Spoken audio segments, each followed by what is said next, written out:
Olá pessoal, tudo bem? Pessoal, nós vamos tratar hoje do cadastro de reserva.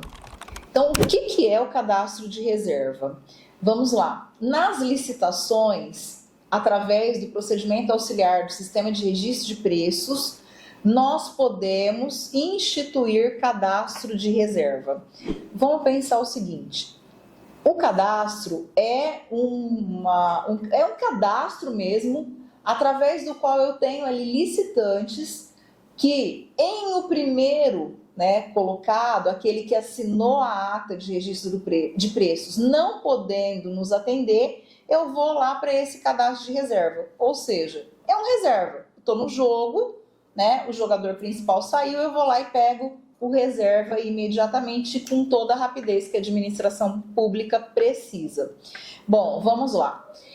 Primeira questão que é importante a gente entender: o agente da contratação, o pregoeiro, a comissão de contratação, ela deve fomentar esse cadastro de reserva. Fomentar isso de que forma? Instruindo o licitante a se cadastrar ali no cadastro de reserva. Porque ainda hoje há muitas dúvidas sobre essa questão do cadastro de reserva, porque nós temos duas possibilidades.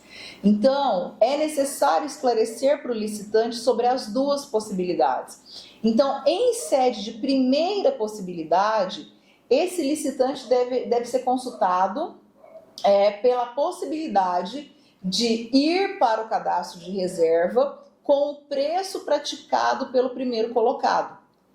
Então, ele já não é o vencedor, ele está lá segundo, terceiro, quarto, décimo, que seja, mas ele tem a possibilidade de, no mesmo valor do primeiro colocado, ir para o cadastro de reserva. Primeira possibilidade.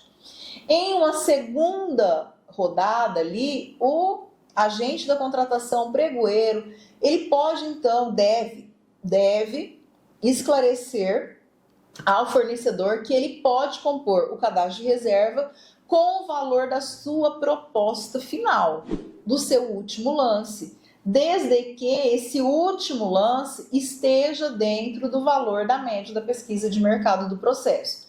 Vejamos, imaginemos um processo para aquisição de um bem qualquer que nós tenhamos 10 participantes. Destes 10, do segundo ao quinto colocado, todos, do primeiro ao quinto colocado, todos estão dentro da média do processo.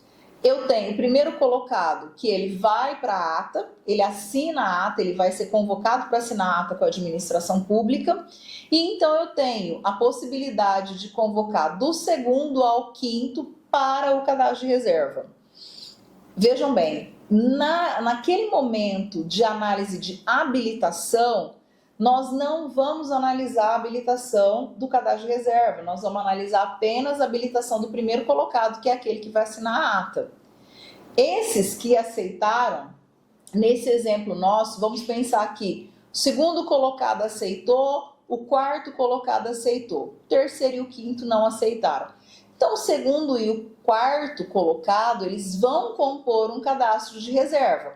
O segundo colocado é o primeiro do cadastro, o quarto colocado é o segundo do cadastro de reserva, ok?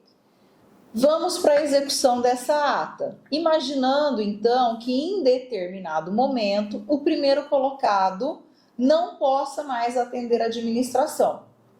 Uma coisa é a administração resolver lá se vai aplicar penalidade, se não vai, se vai cancelar a ata bilateralmente, amigavelmente ou não, é uma questão. A outra é, como que eu vou suprir a minha necessidade? Como que eu vou continuar? Eu preciso desse produto rotineiramente aqui na administração. Então, eu convoco aquele primeiro colocado do cadastro de reserva para que ele, se tiver interesse ainda na administração, apresente os documentos habilitatórios ou justifique a impossibilidade de fazer. Importantíssimo, a partir do momento que ele está no cadastro de reserva, ele deve contratar com a administração, ele deve apresentar os documentos habilitatórios. Então, por isso que eu falei, olha, ou ele aceita e apresenta os documentos habilitatórios, ou ele apresenta a justificativa da impossibilidade de fazer, tá? E aí, então, a administração, averiguando a habilitação desse primeiro colocado no cadastro de reservas, faz a contratação dele, então, através do... Na verdade, não é a contratação. Nesse momento, ele vai fazer uma segunda ata. Ele firma uma ata de registro de preço agora com o primeiro colocado do cadastro de reserva. Ele não é obrigado a firmar contrato. Ah, ele não é obrigado a firmar contrato, é importante entender isso.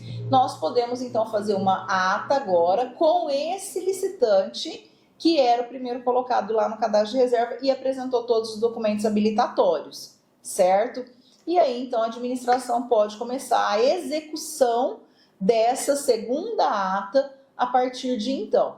E com relação àquele primeiro colocado, é um processo separado que a administração vai resolver se vai aceitar amigavelmente ou não, se não vai abrir processo para penalização, enfim. É outro assunto aqui. Na nossa ideia é o cadastro de reserva e, pessoal, a rapidez, o tanto que ele vai poder resolver um problema nosso de uma forma ágil, né? Porque percebam, quando eu não tenho a ata de registro de preço e eu tenho um contrato, eu tenho a obrigatoriedade de executar o passo a passo lá do artigo 90 da lei 14.133. Então eu tenho que reabrir uma sessão pública, oportunizar nessa sessão pública a cada um dos licitantes todas aquelas rodadas, fazer pelo primeiro colocado, fazer uma melhor proposta, fazer pelo valor, enfim, todo aquele cenário ali do artigo 90 que vai impactar em muito prazo para a administração.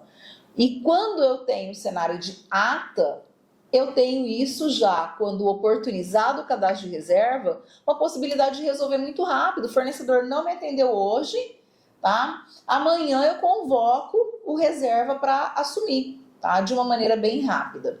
Então, pessoal, era isso que eu gostaria de passar para vocês. Espero que vocês tenham curtido esse conteúdo, né, que seja útil para você na lida aí da administração pública e também para você fornecedor, para você também como fornecedor entender o quão interessante é compor um cadastro de reservas também, quando você, lógico, não for o vencedor licitante do processo, certo?